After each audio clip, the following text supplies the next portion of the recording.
Mesdames et messieurs les honorables conseillers, concernant les dépenses, elles passent de 36 106 milliards à 37 058 milliards dans le projet de loi des finances rectificative, soit une augmentation de 952 milliards. Ces dépenses se présentent en dépenses du budget général pour 35 861, dont 59,75% des dépenses courantes et 40,25% des dépenses d'investissement. Et en budget d'affectation spéciale pour 197 milliards. Les dépenses du budget général augmentent de 1040 milliards par rapport aux prévisions initiales. Cependant, les prévisions des budgets d'affectation spéciale connaissent une baisse pour 88,85 milliards par rapport aux prévisions initiales suite à une diminution des recettes qui en sont éligibles. Les dépenses budgétaires révisées par nature de dépenses se décomposent comme suit. Budget général. Les charges financières de la dette s'élèvent à 1063,20 milliards, soit une baisse de 14,6%. Les dépenses de personnel sont réévaluées à 7 823,90 milliards, soit une augmentation de 6,3%. Les dépenses de biens et services sont réévaluées à 4 117,55 milliards, soit une augmentation de 3,51%. Les dépenses de transfert sont portées à 8 422 milliards, soit une augmentation de 2,31%. Les dépenses d'investissement sont réévaluées à 14 435,2 milliards, soit une augmentation de 429,37 milliards. Elles représentent 40,25% des dépenses du budget général. Par rapport au budget d'affectation spéciale, le Fonds de développement local, FNDL, enregistre une baisse de 139 milliards pour se situer à 429,99 milliards. Le Fonds de développement des communes de Conakry, FODECOM, enregistre une baisse de 85,91 milliards pour se stabiliser à 286,29 milliards. Le Fonds d'investissement minier enregistre une baisse de 46,66 milliards pour se stabiliser à 143,33 milliards. Le Fonds commun de l'éducation enregistre une augmentation de 183,70 milliards pour se stabiliser à 367,46 milliards. Comme nous l'avons expliqué tantôt, ces baisses sont expliquées par le fait que les basses sont créées en affectant des ressources. Lorsque ces ressources baissent, les basses baissent en conséquence. C'est ce qui explique ces modifications à la baisse. Monsieur l'honorable président du Conseil national de la transition, mesdames et messieurs les honorables conseillers nationaux, au regard du contexte macroéconomique et budgétaire décrit ci haut, les ajustements apportés dans le présent projet de loi de finances rectificative se justifient essentiellement par les éléments ci-après. La baisse des projections de recettes douanières de 815,56 milliards, moins 7,57%.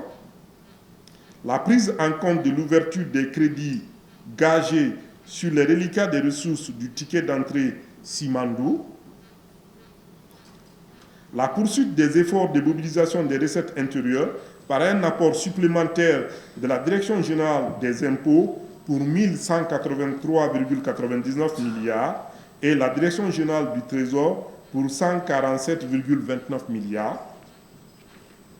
La baisse des ressources allouées au fonds d'entretien routier pour 253,96 milliards.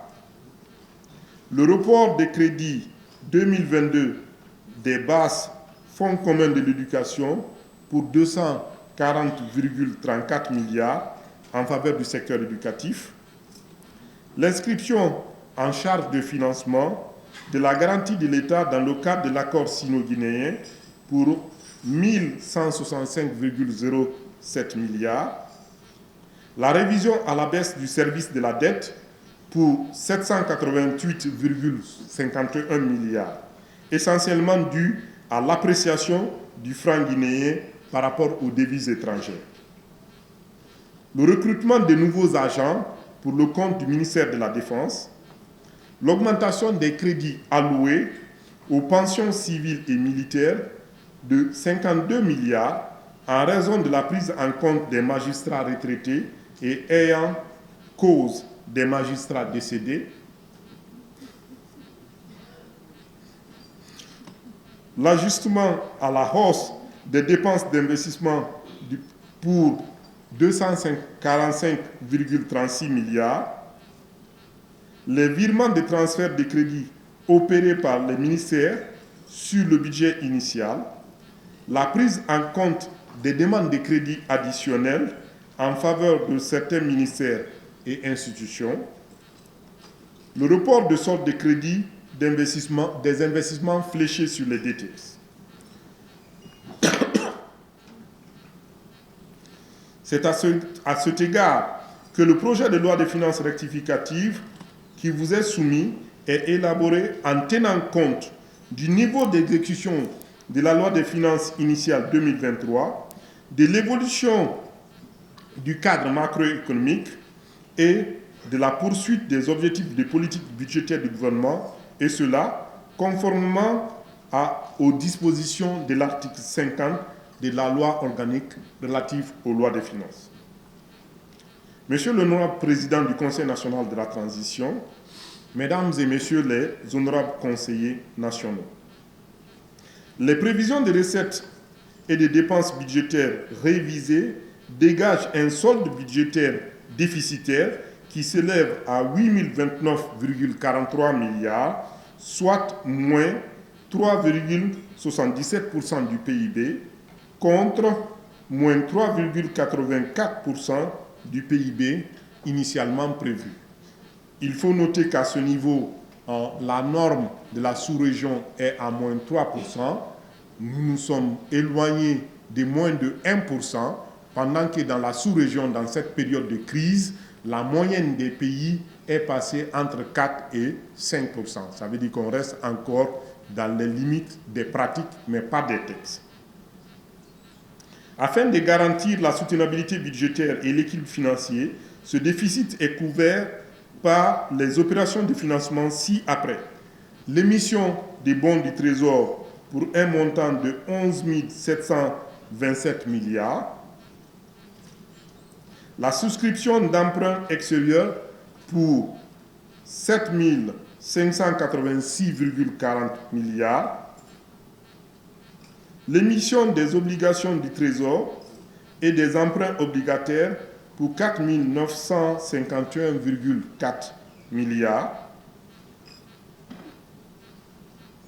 l'emploi des ressources des ODT émis en 2022 non encore utilisés pour 1 780 milliards, l'encaissement des remboursements des cautions de garantie pour 286,21 milliards, le remboursement du capital emprunt pour 19 262,52 milliards.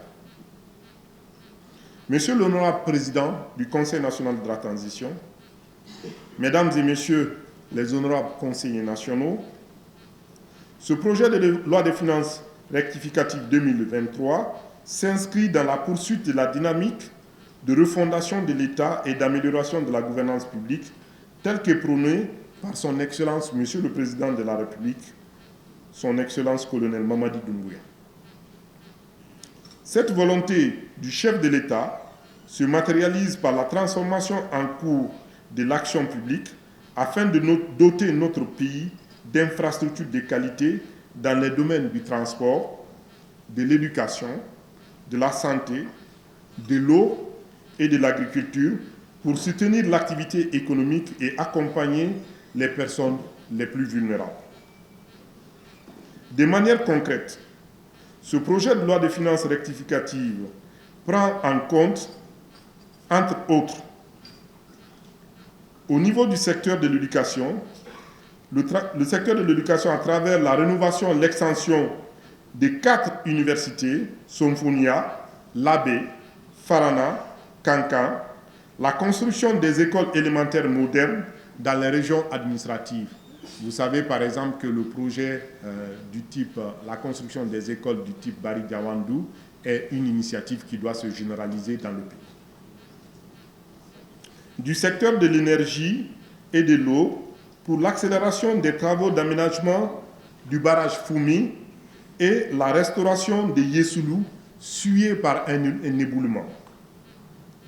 Du secteur des infrastructures par la poursuite de l'aménagement des voiries de Conakry et de l'intérieur du pays, la construction des aéroports régionaux, la construction de la cité administrative de Koloma, la construction de la cité ministérielle.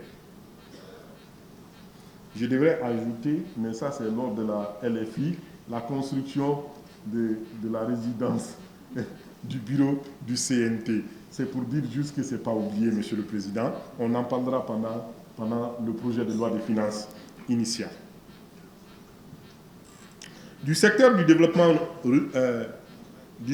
rural, pour lequel l'accent serait mis sur l'acquisition d'équipements et d'intrants agricoles. Du secteur de l'administration générale, dont les efforts sont accentués sur la modernisation de la gestion des effectifs de l'administration publique à travers la mise en place du fichier unique de gestion de l'administration et de la solde, FUGAS. Monsieur l'honorable président du Conseil national de la transition, mesdames et messieurs les honorables conseillers, telle est la synthèse du projet de loi de finances rectificative 2023 soumise à votre haute bienveillance pour lequel nous souhaitons votre soutien.